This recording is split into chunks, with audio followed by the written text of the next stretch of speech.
So as we put our goals together, it's important for us to think SMART, right? We use this as an acronym: specific, measurable, attainable, relevant, and time bound. Again, this is important because I hear a lot of people say, all right, I'm redoing my website and I'm looking to get more people to the website. Well, one person that comes this year is more. So what does the definition of more look like? Understand, if you aren't specific and if you don't really target your business, then what happens is you're just out there floundering, hoping that you're going to get more business. And while I'm a big fan of hope, it's a poor strategy. So as you look at these SMART goals, they're in the little paper or the shadowed area, the rectangle, you'll see increase unique website visits by 20% over the next 2 months. Is that SMART? Yes, it's specific. They want to increase their website visits by 20%.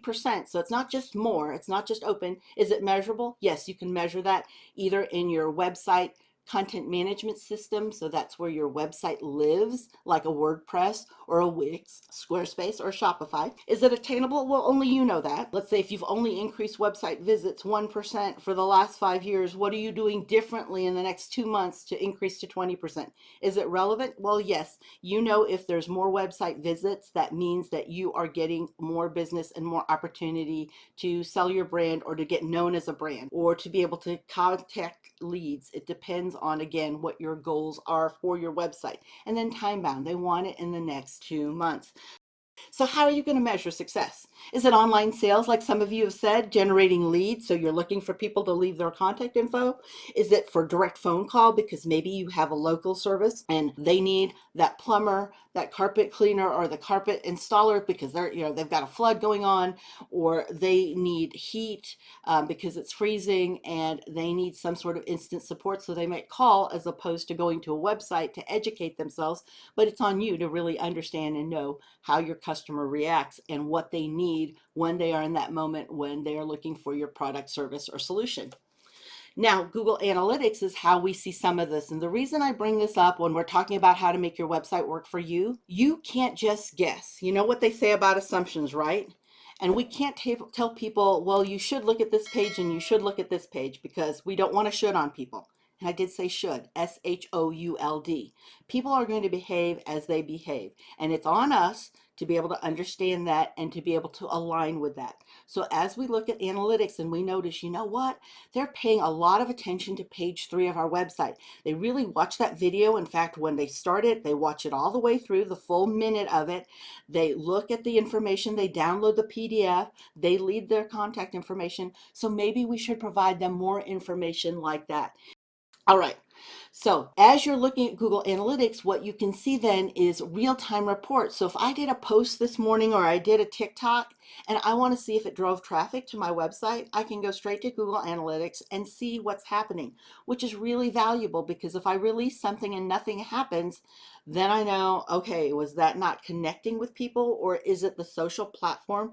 Maybe I didn't really write things or create things in content that really is seen there, so it's pushed and been more visible there.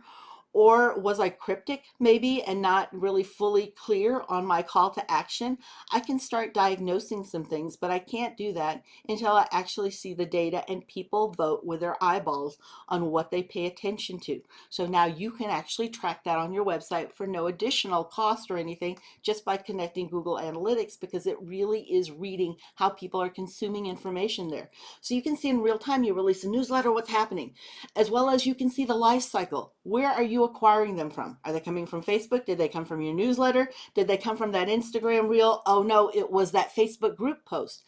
Now I can look at that completely. All of that is revealed within Google Analytics. And you can also see, oh, when they watch that video, they only like 3 seconds of it, but I like this video because 3 seconds is not real. It's not a real watch, because people will sometimes tap on things with their big old fingers while they're swiping and scrolling. And perhaps it's that they really didn't pay attention, but 10 seconds, now they're really paying attention. And so I can see that's important to them. Or maybe they leave after the first second. Or maybe it's like TikTok, within the first 0.06 seconds, they leave if you don't have a great hook that's pretty dramatic. So what is it that's happening? You can actually look at this analytics. You can also see monetization.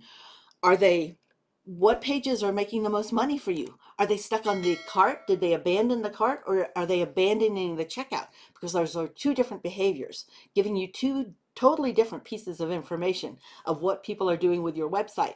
So understanding what those numbers are and then having the data whispering of understanding what they mean is so important. Where are they staying? Where do they like to spend time? And what competitors do they go to? It can give you all that information, which makes you become better in creating your website that delivers what they're looking for so they'll stay on your site.